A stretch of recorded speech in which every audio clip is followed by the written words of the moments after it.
जय मसीह की सारे भाई बहनों को। तो आज हम देखते हैं कि बिना वजह किसी को क्षमा क्यों करना चाहिए। तो चलिए इस वचन को हम लोग बाइबल से देखते हैं और ध्यान देकर समझते हैं। बहुत ही लाइफ का इम्पोर्टेंट टॉपिक है। तो चलिए देखते हैं मत्ती के 18 के 23 वचन से शुरू करते हैं।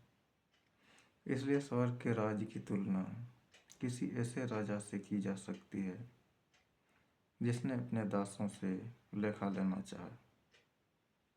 जब वह लेखा लेने लगा तो उसके सामने एक मनुष्य लाया गया जिस पर करोड़ों रुपये का ऋण था।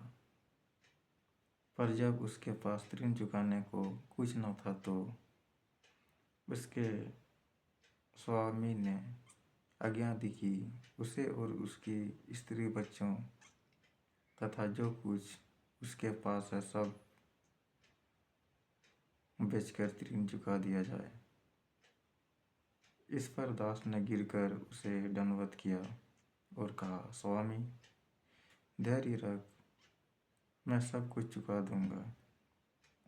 तब उस दास के स्वामी ने तरस खाकर उसे छोड़ दिया और उसका ऋण भी क्षमा कर दिया। परंतु वह दास बाहर निकला और उसकी भेंट संगी दास में से एक से हुई जो उसका 100 रुपये का ऋणी था। उसने उसे पकड़ा और उसका गला दबाकर कहा, मेरा ऋण चुका।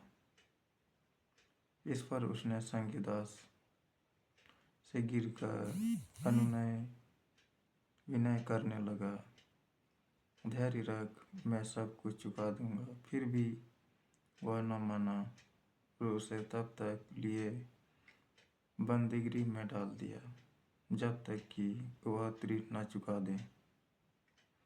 यह देखकर उसके संगी दास अत्यंत दुखी हुए और उन्होंने जाकर अपने स्वामी को यह घटना सुनाई। तब उसके स्वामी ने उसे बुलाकर कहा, हे दुष्ट दास, इसलिए कि तूने मुझसे विनती की मैंने तेरा सारा ऋण क्षमा कर दिया था। तो फिर मैंने जिस प्रकार तुम्हारा दया किए, क्या उसी प्रकार तुम्हें भी अपने संगी दास पर दया नहीं करनी चाहिए? और उसके स्वामी ने क्रोध से भरकर उसे अपना देने वाले को सौंप दिया कि ऋण चुकाने तक उन्हीं के हाथों में रहे। इसी प्रकार यदि तुम में से प्रत्येक अपने भाई को हृदय से क्षमा न करे तो मेरा स्वर्गीय पिता भी तुम्हारे साथ वैसा ही करेगा। आमीन। तो हम देखते हैं कि क्षमा बहुत जरूरी है। बड़ी से बड़ी हो चाहे छोटी से छोटी गलती हो, क्षमा करें, क्योंकि आप क्षमा करेंगे तो आप क्षमा किए जाएंगे। आप नहीं क्षमा करेंगे तो आपका पाप भी क्षमा नहीं होगा। जब हम लोग प्रार्थना में भी करते हैं कि हे हमारे पिता आप जो स्वर्ग में हैं, करते हैं ना, और उसमें पूरा हम लोग जाते हैं तो कि बोलते हैं कि जिस तरह हम अपने अपराधियों को क्षमा करते हैं उस तरह मेरे भी अपराध क्षमा हो, है कि नहीं?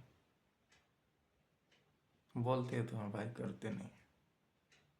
करना चाहिए और कोशिश करें, सामर्थ्य मांगे प्रभु से, प्रभु आपको सामर्थ्य देगा, आपको आत्मा से भरेगा कि आप बड़े से बड़े विरोधियों को, बड़े से बड़े दोषियों को, बड़े से बड़े गुनहगारों को क्षमा कर सकें, दिल से क्षमा कर सकें। आपके दिल में कोई भी छल कपट ना होगी।